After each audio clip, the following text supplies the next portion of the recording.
Hello friends, welcome back to our channel. Do you feel powerless at work? Like no matter what you do, your boss always manages to one-up you, leaving you frustrated and demotivated? Don't worry. In this video, we will discuss the next 5 chapters of the book, The Art of War for the Workplace. Also, if you are new here, make sure to stay tuned for such informative videos. Chapter 6. Weak Points and Strong Content. Never challenge your boss head-on unless you have an airtight case backed by irrefutable evidence, because they will almost certainly prevail. Instead, look for weak points, places where there's low resistance, gaps in process, or unclear ownership. Find problems that have even been solved yet, or questions that have even been answered, and go after them. For example, if your boss has asked for weekly reports from you every Monday morning, but has even specified what should be included, take the initiative to research best practices, draft a sample report, and present it to your boss for feedback. This approach is more likely to succeed than directly asking your boss to stop bothering you with these requests. This is because you're not challenging their authority or accusing them of micromanaging. Rather, you're demonstrating initiative, problem-solving skills, and a commitment to continuous improvement. By taking this indirect approach, you will be able to achieve your goal of reducing the number of unnecessary reports you have to write while maintaining a positive relationship with your boss. Remember, the key is to find areas where there's little resistance and address them effectively. This way you can build your power base silently and steadily. Chapter 7. Maneuvering Content. Imagine you're playing a game of chess. You wouldn't make a move without first considering your opponent's response, right? The same applies to office politics. Timing is crucial when it comes to making announcements, asking for requests, or giving feedback.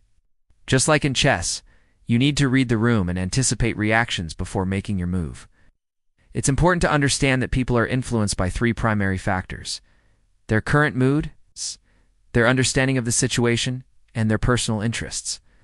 Therefore, to make your moves in office politics, you need to consider these 3 factors and time your actions accordingly. If someone's in a bad mood, it's probably not the best time to ask for a raise. Similarly, if they don't have all the information needed to understand your request, they may not be receptive to it either. Instead, you need to read the room and pick your battles wisely. Pay attention to people's body language and tone of voice. This will give you valuable insights into their current mood and help you gauge whether they reopen to your ideas.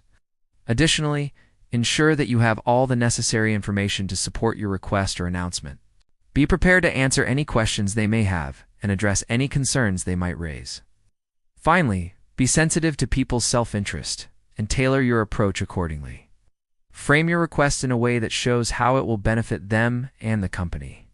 By considering these factors and timing your moves strategically, you'll be able to increase your chances of success in office politics.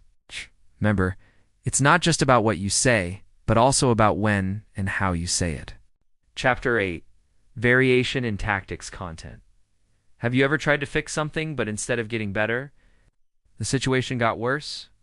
That's because sometimes our initial plan doesn't work, and we need to change our tactics. Just like Sun Tzu taught that generals must be adaptable and change their tactics based on the situation, the same applies to workplace politics. Sometimes plan A just won't cut it, and we need to pivot to achieve our goals. For example, if you've asked your boss for a raise several times but haven't gotten it, it may be time to try a different approach. Instead of continuing to ask directly, you could try highlighting your achievements and contributions to the company in a performance review, or try building a stronger relationship with your boss by engaging in informal conversations or seeking their advice on work-related issues.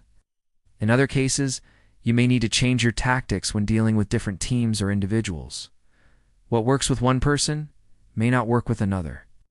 Therefore, it's essential to be flexible and adapt your approach accordingly. For instance, if you're working with a team on a project, you may need to adjust your communication style to suit their preferences. Some team members may appreciate direct and concise feedback, while others may respond better to a more collaborative and inclusive approach. Being adaptable and adjusting your tactics based on the situation can be challenging, but it's a crucial skill for anyone who wants to succeed in workplace politics. By being flexible and open to different approaches, you'll be able to navigate the complexities of office politics and achieve your goals. Remember, Just like in warfare, the general who wins the battle makes many calculations in his temple before the battle is fought. The general who loses makes but few. Chapter 9. The Army on the March Content.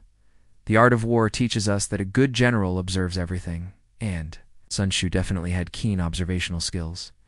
He knew the importance of paying attention to the smallest details. That's exactly what you need to do in your workplace. See, the workplace is full of subtle signs that can give you valuable insights into the inner workings of your organization.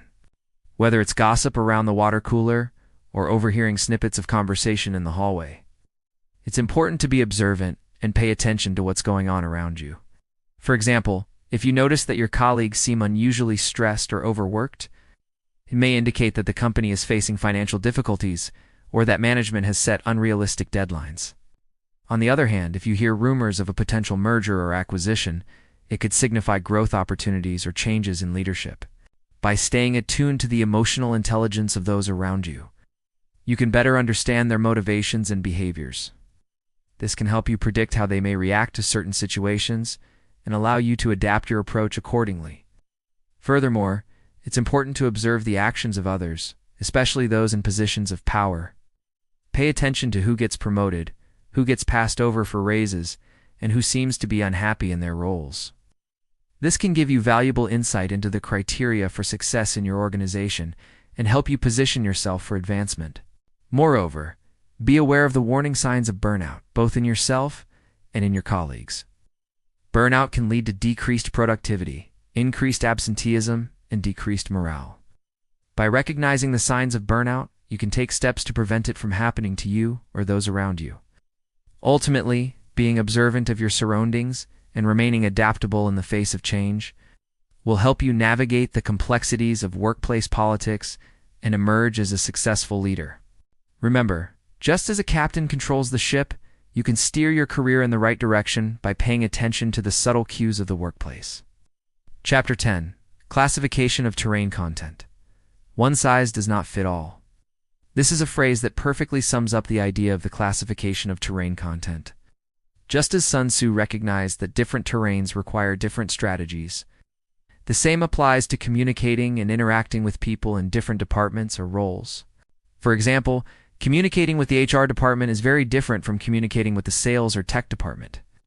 Each group has its own culture, language, and priorities. Therefore, it's crucial to tailor your approach accordingly.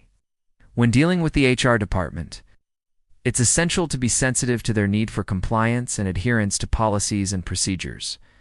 Use a respectful and professional tone and avoid being confrontational or overly emotional.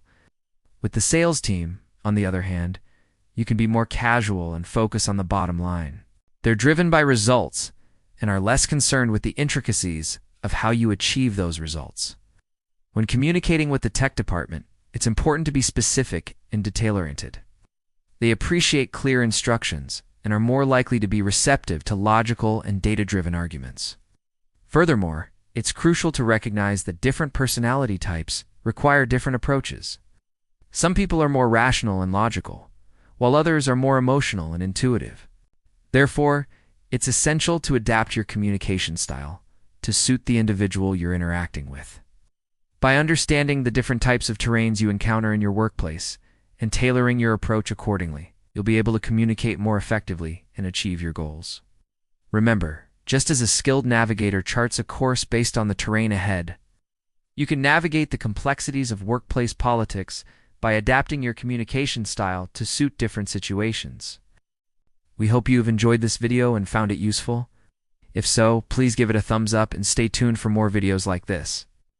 Thank you for watching, and we wish you all the best in your personal and professional lives.